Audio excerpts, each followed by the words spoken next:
In the farthest reaches of Edinburgh, hidden behind the creeping fog and the overgrown pines, stood a place the locals called Muirhouse. Its windows were hollow eyes staring into the abyss, and the air around it was colder than death itself. No one lived there anymore, or so they said. But when 29-year-old Clara Hensley, an urban explorer and documentary filmmaker, heard the rumors of strange lights, ghostly voices, and missing travelers, she decided that Muirhouse would be her next big project. She wanted truth, fame, and maybe a taste of danger. On a gray October morning, Clara arrived with her camera, her flashlight, and a single backpack of gear. The wrought iron gate screeched open like a wounded animal, and the smell of mildew and rot crawled up her throat. Inside, the silence was absolute, the kind of silence that had its own pulse. Her camera light swept across dusty portraits of grim-faced aristocrats, their eyes following her every move. "This is it," she whispered into her recorder.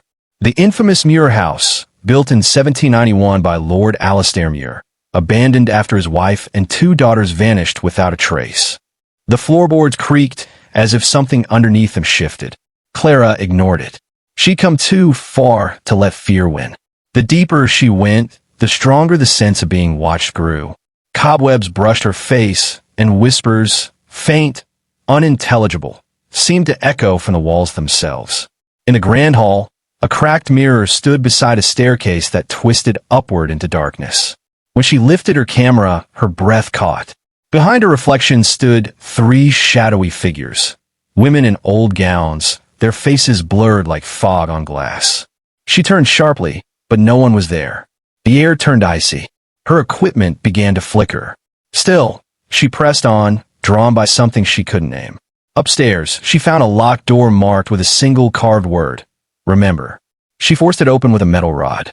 Inside was a bedroom frozen in time, a 4-poster bed draped in lace, a cracked doll on the dresser, and a diary lying open on the floor. She read by flashlight. "Father says we must stay silent. The walls have ears. Mother cries at night, but the lady in white says we'll be free soon." Clara frowned. Lady in white. Every haunted house had one. She read further. "If anyone finds this, know that the mirror is the key. Don't look too long." Her pulse quickened. The mirror downstairs. She set up her camera again and hurried back down, determination overriding the fear clawing at her ribs. When she reached the hall, the mirror was gone. In its place, a gaping blackness shimmered like water. She lifted the camera and saw herself, but not as she was.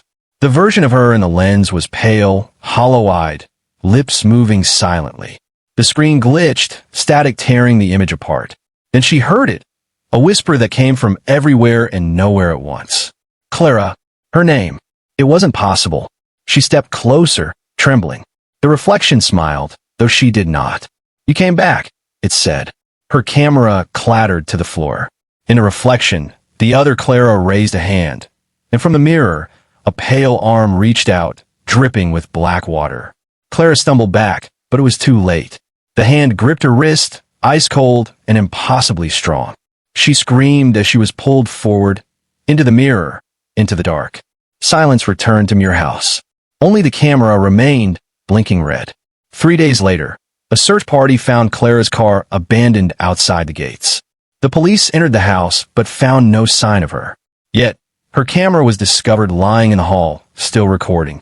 On the footage, they saw Clara's exploration, her whispered commentary, the room, the diary, everything, until the mirror scene. When she vanished, the feed didn't cut off. Instead, the camera slowly turned on its own, focusing on the stairs. And there, standing motionless, was Clara herself, or something wearing her face. Her eyes were entirely black. The recording ended with her whispering, "Do you remember me?" Weeks passed. The house was sealed, but the legend grew. Teenagers dared each other to touch the gate and listen for her voice. Locals swore they saw lights moving through the windows at night, or heard faint sobs carried on the wind. And then, in December, another video appeared on Clara's YouTube channel. It was uploaded automatically, timestamped 3 months after her disappearance. The thumbnail was black. The title simply read, "Muirhouse, the Truth."